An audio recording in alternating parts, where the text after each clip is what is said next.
In the beginning, those newbie gains are exponential. You're getting crazy strong and building some serious muscle in the process. But after training for a while, those exponential gains become more and more minute and oftentimes hit a dreaded plateau, which none of us like and will have you questioning many things. Oftentimes, we simply don't know how to trust the process. Let's use this example. Let's say you want to improve your bench press numbers. You want to go from 185 to 225. So let's say after 3 or 4 weeks, you're not seeing the results that you really want to see.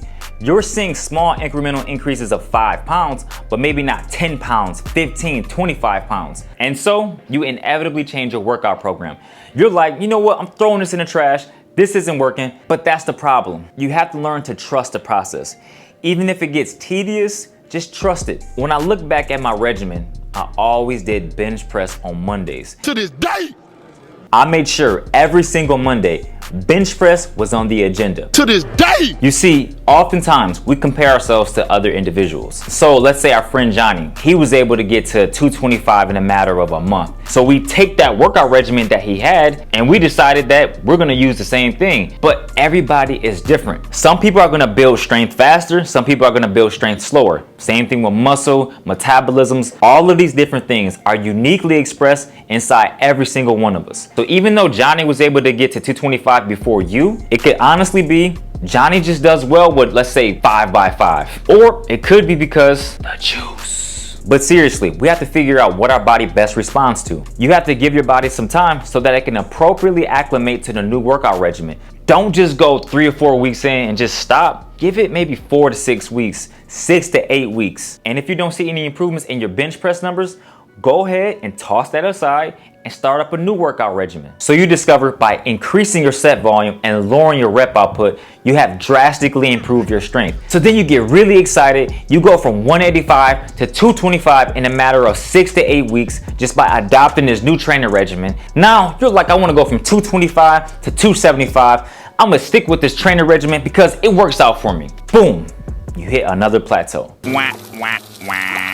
And you're like, I could barely rep 245, but that jump from 185 to 225 was drastic, but I can't even get close to 275. You've seen significant gains in that 6 to 8 week program of 6 sets of 4 reps. And so you fell in love with that training regimen, but then you discovered that it's not working out for you anymore. You're not changing your program enough. And so it's all about finding a happy medium.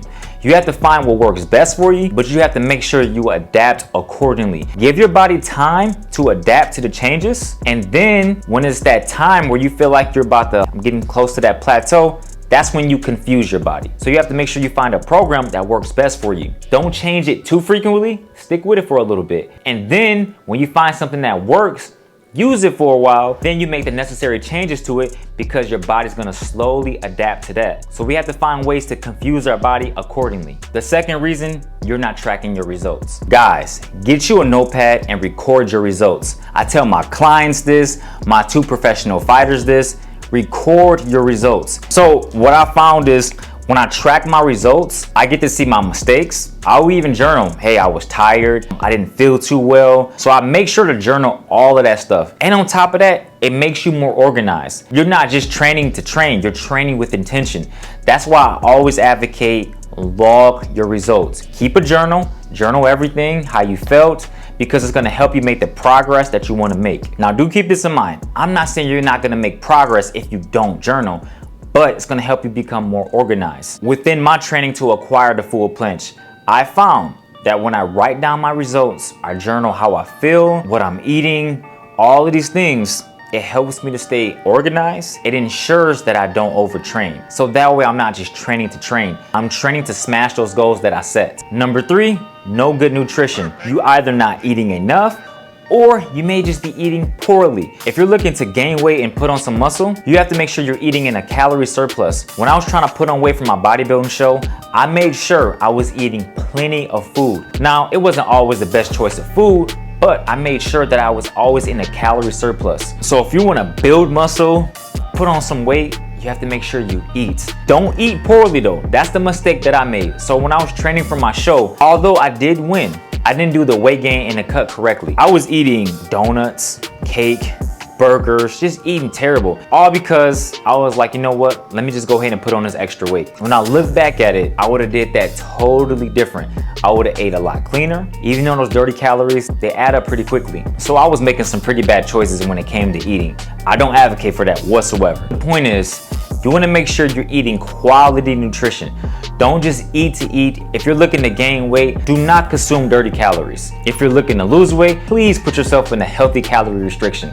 Making sure you're eating whole foods, leave the processed foods alone because your body responds well to whole foods. And the last tip, overtraining. I talk about this countless times in so many different videos. Overtraining kills your gains. Quite simple. When you train specifically for increasing your strength, you're gonna tax your central nervous system. And if you don't rest your central nervous system, I promise you, you're gonna pay. You're gonna find yourself wondering, how come I'm not seeing any progress in my strength? When you begin overtraining, you might think, hey, you know what? I'm gonna take today off. But then after taking that day off, you go right back to killing yourself. And you're like, man, I'm not seeing the progress. You think you might recover within a day?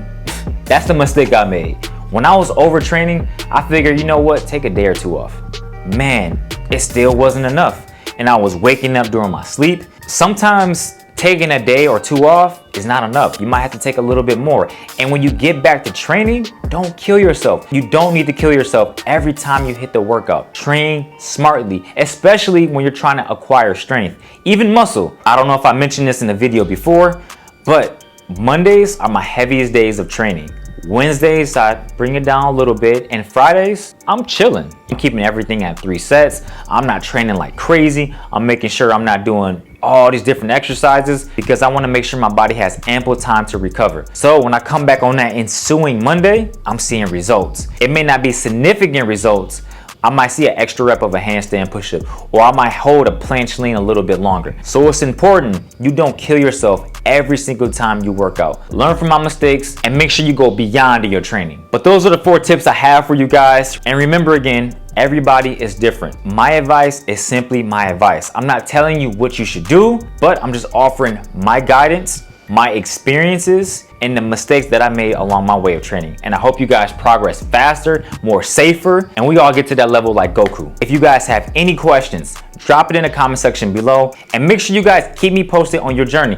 I love reading the comments about, hey man, I went from 20 push-ups to 50 push-ups. Man, that's inspiring. Keep up the good work, guys. But if you enjoyed today's video, make sure you guys smash that like button. Most importantly, make sure you are properly subscribed. I'll see you guys next video. Peace and love as always. And now, shade, boom, we out, baby.